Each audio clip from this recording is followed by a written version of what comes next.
प्रणाम आप सभी को। मेरा नाम रोशन है।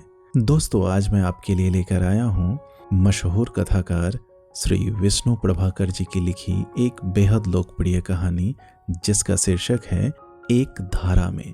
तो आइए शुरू करते हैं कहानी का पाठ। ठाकुर की पत्नी ने सतृष्ण नेत्रों से सब कुछ देखा। मांगने वालों की लंबी कतार धीरे धीरे घटने लगी। अनाज से भरी बोरियां खाली हो गई। पुराने और नए कपड़ों की जो गठरियां फूली पड़ी थी वे अब रीती थी। ठाकुर अकेले ही हिसाब लिखने लगे। एक लंबी सांस खींचकर वह किवाड़ों के पास से हट गई। हृदय का भारीपन उसे असह्य हो रहा था। विचारों ने उसे पूरी तरह जकड़ लिया था। वह सोचने लगी, हम ठाकुर हैं, दान नहीं ले सकते, वह पाप होगा। लेकिन खाने के लिए जब घर में दाना न हो और तन ढकने के लिए कपड़ा भी न मिल सके तब दान लेना पाप कैसे हो सकता है। आखिर ये लोग ऐसे ही असहायों की तो मदद करना चाहते हैं। हम आलसी भी नहीं हैं। तब मैं आज उनसे कहूंगी कि प्राण रक्षा के लिए पेट भर खाने के लिए योग्य दान लेने में कोई पाप नहीं होगा। लेकिन वे कहेंगे, छी छी, क्या कहा तुमने, ठाकुर होकर हाथ फैलाऊं, उससे कहीं आसान तो मरना है। तुम्हारा गला घोंट सकता हूँ, बच्चे को जिंदा गाड़ सकता हूँ, पर किसी के आगे हाथ नहीं फैलाऊंगा। और उसके सामने ठाकुर मानो सचमुच आ खड़े हुए। उनकी आंखें लाल हो रही थी, चेहरे से लहू टपक रहा था। कह रहे थे, तुम मुझे दान लेने को कहती हो, पापिन। पत्नी बड़े भयंकर वेग से कांप उठी। जाड़े में भी मानो उसने महसूस किया कि वह पसीने से तर हो गई है। छी छी, अरे मैं क्या सोच गई, यह भी होने वाली बात है। जरा सी विपत्ति में इतना घबरा गई और वह फिर स्वस्थ हो चली। ऊपर परमात्मा भी तो देखता है, क्या वह नहीं जानता होगा, अवश्य मदद करेगा। यह तो दुनिया है, कष्ट न हो तो इसके सुख को जाने कौन। वह सोच रही थी, तभी उसका 7 वर्ष का लड़का भीम वहां आ गया। बोला, अम्मा बताओ मैं क्या लाया हूं। वह चौंक पड़ी, बोली, क्या लाया है तू, मिट्टी की गोलियां होंगी। भीम हंस पड़ा, तुम नहीं बता सकती, देखो। और उसने एक टोपी और एक कोट अम्मा की गोद में पटक दिया। बोला, बापू के पास बहुत से पड़े थे, एक उठा लाया हूं। उन्होंने देखा नहीं। वह एकटक भीम को देखती रही, बोली नहीं। भीम कहता रहा, तू भी उनसे मत कहना, नहीं तो मारेंगे। क्यों अम्मा, देख तो आज सारे गांव वाले नए नए कपड़े पहने फिर रहे हैं। अम्मा उसी तरह स्थिर। भीम अम्मा को ऐसा चुप देखकर घबरा गया। आकर अम्मा से बोला, अम्मा। लेकिन अम्मा पत्थर की मूर्ति की तरह जड़वत थी। आंखें स्थिर पर भीग आई थी, जिनसे क्षण बीतते बीतते गरम गरम पानी की बूंदें पृथ्वी पर टपक पड़ी। भीम को कुछ और सा लगा। उसने कपड़ों को उठाया और कहा, मैं इन्हें वहीं रख आता हूं अम्मा। पत्थर में प्राण लौटे। अम्मा जागकर बोली, अपने बापू से कहकर आना। भीम ठिठका, बापू मारेंगे अम्मा। वह बोली, नहीं मारेंगे, तू कहना कि बापू भूल हो गई, फिर न करूंगा। डरता कांपता भीम जैसे आया था वैसे ही लौट गया। आंखों से उसके ओझल होते ही ठाकुर की पत्नी जैसे अवलंब खोकर पिघल पड़ी। उसकी आंखों से पानी बह पड़ा। वह फूट फूट कर रोने लगी। कुछ देर के बाद ठाकुर रिपुदमन सिंह बाहर से लौटे। वे बड़े अन्यमनस्क से हो रहे थे। भीम उनके साथ था। वह चुपके से अम्मा के पास आकर बोला, अम्मा, बापू ने मुझे मारा नहीं। तूने क्या कहा था? मैंने कहा, बापू मैं गलती से कपड़े ले गया था, फिर कभी न लूंगा। बापू कुछ भी नहीं बोले। कपड़े लेकर गठरी में बांध दिए। पर अम्मा। भीम जैसे झिझका। पर क्या रे? भीम अधिक पास आ गया। अम्मा, वह कोट बड़ा अच्छा लगता है, तुम एक हमारे लिए भी बनवा देना। अच्छा। अम्मा क्या कहे, पर बच्चे को तो ढाढ़स देना ही था। बोली, अब की फसल कटते ही तेरे लिए एक कोट जरूर बनवा देंगे। भीम खुश हो गया। उसे इस बात का ध्यान तो था नहीं कि खेत सूखे पड़े हैं, उनमें कुछ भी पैदा न होगा। अम्मा की इस बात से उसे जान पड़ा कि कोट उसने पहन लिया है। और ठाकुर रिपुदमन सिंह, वे खाना खा रहे थे और उनके जी में अनेक विचार उठ रहे थे। बार बार चाहते थे कि कहूं, भीम की अम्मा, इस प्रकार नहीं चलेगा। इतने में पत्नी बोल उठी, कितने रुपए हैं उन लोगों के पास? यही 20,000। हाँ, जैसे उसे विश्वास ना आया। ठाकुर बोले, अरे 20,000 से क्या होता है? सारा जिला अकाल से पीड़ित है। हजारों आदमी अन्न वस्त्र के बिना मरे जा रहे हैं और बेचारे जानवर, उनकी दशा कौन जाने। गांव के गांव सूने पड़े हैं। हाँ, अपने ही गांव में देखो ना, 1/3 भी गायें नहीं रही। और यह कहते कहते ठाकुर के दिल में अपनी बात भी उठी। हम भी गरीब हैं, अन्न नहीं, वस्त्र नहीं। 3 गायें थी, एक मर गई, 2 न जाने कहाँ चली गई, कौन ढूंढे। ठाकुर भी कांप उठे। गाय न होकर लड़की होती तो सारा देश छान डालता। उनके लिए बाहर भी न गया। पत्नी भी यही सोचती कि यदि ढूंढ भी लाते तो खिलाते क्या। वे भूख से मरती। अच्छा है हम उन्हें मरते न देखेंगे। वह कहने लगी, सुना है लोग अपनी गायें शहर में ले जाकर 2-2, 3-3 रुपए में बेच देते हैं या यूं ही छोड़ आते हैं।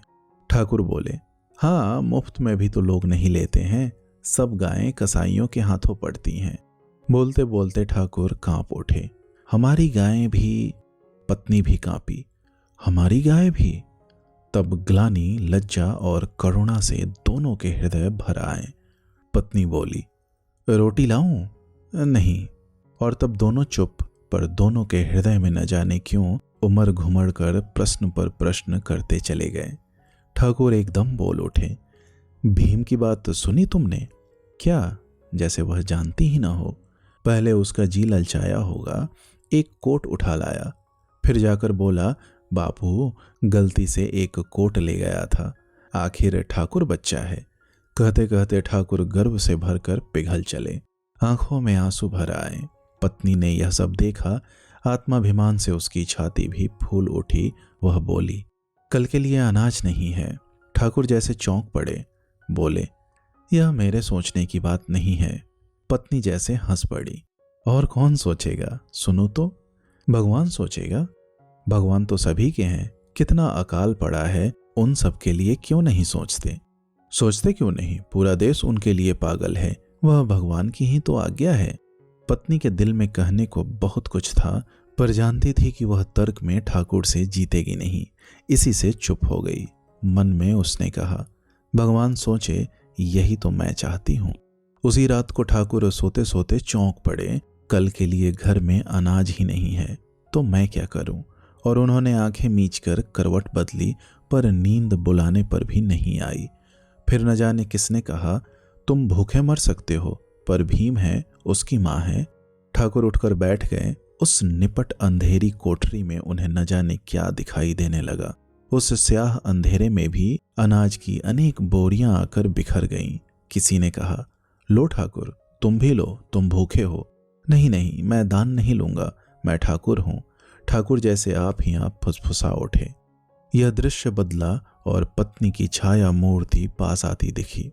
उसने कहा, कल से फिर उपवास की बारी है। अपनी तो चिंता नहीं, पर भीम क्या करेगा? मैं नहीं जानता, न जाने किसने कहा, और फिर चारों तरफ से मैं नहीं जानता, मैं नहीं जानता सुनाई पड़ने लगा। ठाकुर कांप उठे। उन्होंने कानों में अंगुलियां दे दी। तभी देखा सामने कोई है। कौन? उन्होंने पहचाना और दूसरे ही क्षण पहचान कर वे घबरा उठे। उन्होंने कहा, अरे यह तो भीम, संज्ञाहीन, स्थिर। यह भूख से मरने वाला है। न जाने कौन बोल उठा। नहीं नहीं, ठाकुर घिघिया कर बोले। उनकी वाणी पूरी खुली नहीं, पर हृदय रो उठा। भीम नहीं मर सकता, कभी नहीं मर सकता।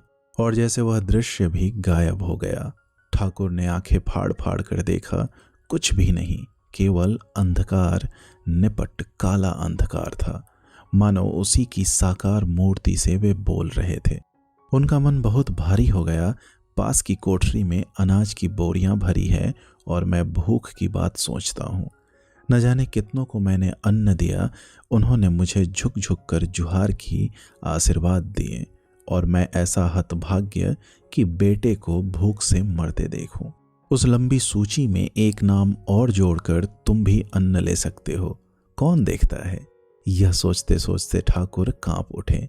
उन्होंने कहा, नहीं नहीं। तभी जान पड़ा कि पास की कोठरी में कोई है। ठाकुर चौंक पड़े। अवश्य ही कोई चोर है, अनाज चुराने आया है। उनका मन घृणा से भर गया। मांगने पर मिलता है, फिर भी चोरी करते हैं। बस ठाकुर के सब विचार नष्ट हो गए। उन्होंने लालटेन जला ली। चांदनी में उन्होंने देखा यहाँ कोई नहीं है, अवश्य ही अनाज वाली कोठरी में है। वे लाठी लेकर उधर ही बढ़े। तभी देहरी पर पहुंचते पहुंचते उनका शरीर थर थर कांप उठा। आंखें फाड़कर उन्होंने देखा सामने एक पलिया में अनाज भरे पत्नी खड़ी है। उन्होंने कहा, तुम? क्रोध से जैसे वे फट पड़े। पत्नी भय से जड़वत हो गई, मानो लज्जा और ग्लानि उस पर फटी पड़ने लगी। जैसे जमीन फटे तो वह समा जाए। वह नीची दृष्टि किए खड़ी की खड़ी रह गई। लेकिन आश्चर्य, क्षण बीतते बीतते ठाकुर का क्रोध न जाने कहाँ उड़ गया। वे मन को हल्का कर हिल उठे, बोले, आओ। पत्नी भी हिली, आंखों से जलधारा बहने लगी। इतना ही बोली, केवल भीम के लिए। जानता हूं ठाकुर बहुत ही नम्र हो रहे थे। इस नम्रता ने पत्नी को और भी हिला दिया। चकित सी वह उन्हें देखती ही रह गई। ठाकुर लालटेन रखकर बोले, तुम्हें अचरज होगा, मैं भी सोच रहा था कि सूची में एक नाम बढ़ाकर अनाज क्यों न ले लूं। और कहते कहते ठाकुर बड़े जोर से हंस पड़े, लेकिन हंसी ऐसी जो रुदन से पूर्ण थी। पत्नी बिना बोले एकटक उन्हें देखती रही। वे फिर बोले, सुनो सुनो भीम की अम्मा, यह क्या हुआ? इस पर अब विचार न करके हमें कुछ करना होगा, नहीं तो न जाने कब क्या पाप हमसे हो जाए। पास के गांव में जो कताई होती है वहां तुम जा सकती हो, मैं सड़क बनाने का काम देखूंगा। पत्नी ने ठाकुर की आंखों में झांक कर देखा। उनमें विवशता नहीं थी, दृढ़ता थी। वह बोली, मैं जाऊंगी। और वह अपनी खाट पर न जाकर वहीं ठाकुर के पैरों के पास बैठ गई। दोस्तों, उम्मीद करता हूँ यह कहानी आपको पसंद आई होगी। ऐसी ही ढेरों कहानियां सुनने के लिए आप हमसे जुड़े रहें। बहुत बहुत धन्यवाद।